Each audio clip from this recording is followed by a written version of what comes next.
DSK music Bhojpuri. आई भैया, हम धर्मेंद्र राय फिर हुआ सबके बीच में एगो लोकगीत गावे जा रहल बानी। ऐसे तो भोजपुरी समाज में बहुत सारा गाना रो सब सुनतनी, लेकिन हमनी के हरदेशा चाहिए जा कि वैसा गाना परोसी जा कि हर समाज में एक नया संदेश दे। आई आशा न पूर्ण विश्वास बा कि वो सबके इहो गाना वो सबके काफी पसंद आई। एगो लड़की अपना सखी के बारात देखे जाती है, माणों में दुल्हा पर नजर पड़ जाता, दुल्हवे से लव हो जाता। देखी कहतरी अपना सखी से कि सखी तहरा दुल्हा से नजर लड़ गई बा, कैसे कहतरी का कहतरी।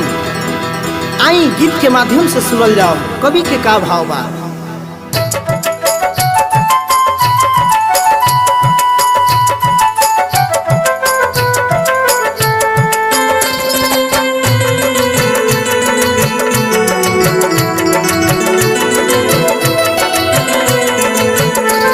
कहीं बारात देखे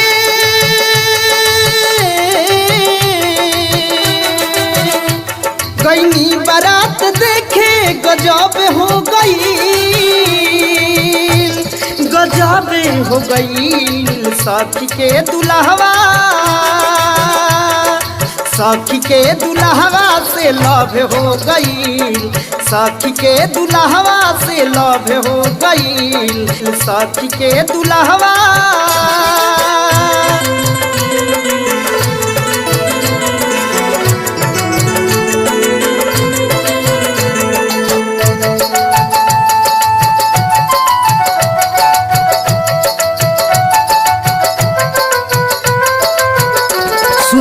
नजर से नजर मिलल सखी के जयमाल में, खिंच लेल सेल्फी बैठाई के बगल में।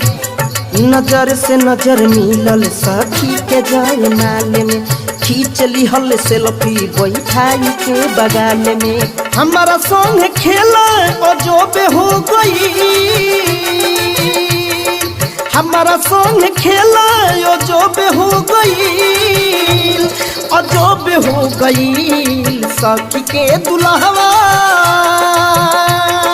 सखी के दुल्हवा से लव हो गई, सखी के दुल्हवा से लव हो गई।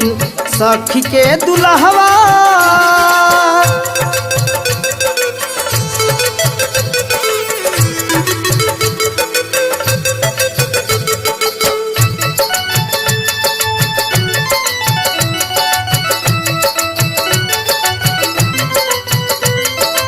ए सखी रुकल ठहरले ना कोइले देरिया, मिस दिल गाल परी सावन के बेरिया। रुकल ठहरले ना कोइले देरिया, मिस दिल काल परी सावन के बेरिया। मंढा की बाजी पानी लबलब हो गई, मंढा की बाजी पानी लबलब हो गई, लबलब हो गई। सखी के दुल्हवा, सखी के दुल्हवा से लव हो गई, सखी के दुल्हवा से लव हो गई, सखी के दुल्हवा से लव हो गई।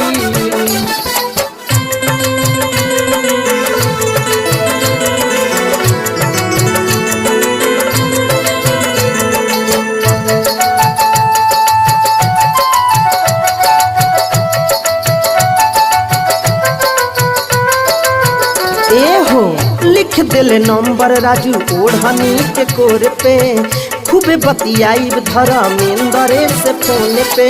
लिख दिल नंबर राजू ओढ़नी के कोर पे, खूबे बतियाई धर्मेंद्र से फोन पे।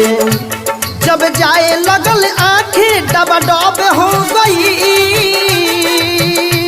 जब जाए लगल आंखें डबाडब हो गई, डबाडब हो गई। सखी के दुल्हवा,